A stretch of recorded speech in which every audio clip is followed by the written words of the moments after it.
The closing statements of the defense counsel. Oh, sayang. Dito si Attorney Sal eh. What? Live tayo, live. Sir, how would you describe the closing statements of the defense counsel? The defense counsel? Yes, I thought sir. you were going to ask me on the... Him first, the other sides later. There was a vigorous attempt. Wait lang. Pwede tayo mag-live? Go ahead, sir. Go ahead, sir. There was a vigorous attempt on the part of the prosecution to redeem itself Na-live kasi. from following its catastrophic fall on its submission, owing to the defense incisive defense. But as I said, Saan ano daigit na? I think it has become beyond salvage or redemption. So I think it's humanly inappropriate for me now to trash on the shattered pieces. What made you say that na hindi na siya salvageable, sir? What do you think is the point in their I argument? think I've already explained myself yesterday and I don't want to repeat myself. Mag-live kami ni Attorney Sal. Sir, when it comes naman doon sa performance ni Attorney Pa-interview mo Kaufman, how would you describe his closing statements? Wala na tayong ano sa center. Were you satisfied with his performance?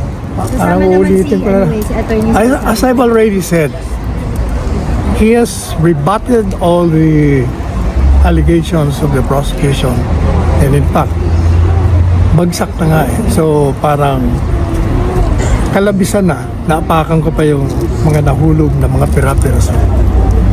Alam niya na yung gusto niya. Attorney Panelo, Ayoko nang dagdagan. Attorney Panelo, what's your reaction, sir, doon sa later part ng kanyang closing statement with respect doon sa engagement niya kay dating Pangulong Rodrigo Roa Duterte sa loob ng detention He facility? was only relating what transpired between him and the former president, the conversation. I think it is also, the court has Yes. the right to know what is happening with the president. Andito tayo ngayon. Sir, based on his description, would it be fair to say that the president seems to have a defeatist attitude during their conversation? Not defeated.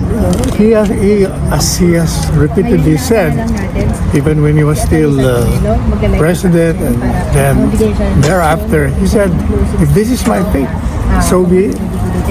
Attorney Sal, what's your comment dun sa prosecution and counsel submission about sa continued detention ni dating Pangulo na sinasabi pa rin po nila he still has the influence, the support of his yung supporters po, even citing yung mga ginawa po ng Duterte supporters. I think the defense has already made its position on the matter. He said it has no objection to the continued detention because there is an appeal on that matter.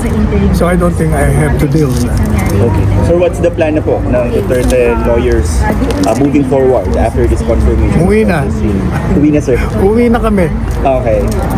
Uwi na kami. Medyo naging And hopefully meet with the Vice President and exchange views on the outcome of this hearing. Sir, if may takeaway po kayo dito sa 5-day na hearing na to, meron po ba kayong masasabi? 4-day kasama po yung break po. Ano po yung takeaway ninyo kumbaga sa buong session na to? What do you mean? Anong take? Nasabi ko na nga yung yung position ko sa nangyari. Sa mga nakita niyo rin pong reaksyon sa mga tao at pati ganun din sa mga final closing statements po, both assessing Na, both I've already prosecution. said it kahapon pa eh. Ayaw ko na nga ulitin. Ayaw ko na apak-apakan pa yun. Sir, did the Vice President ask for any updates from Wala pa, wala. Hindi pa kami nagkakausap. Okay, so ito pa lang pag-uwi niyo, sir. parang maano kasi madrama. Thank you, sir, Sir, live tayo.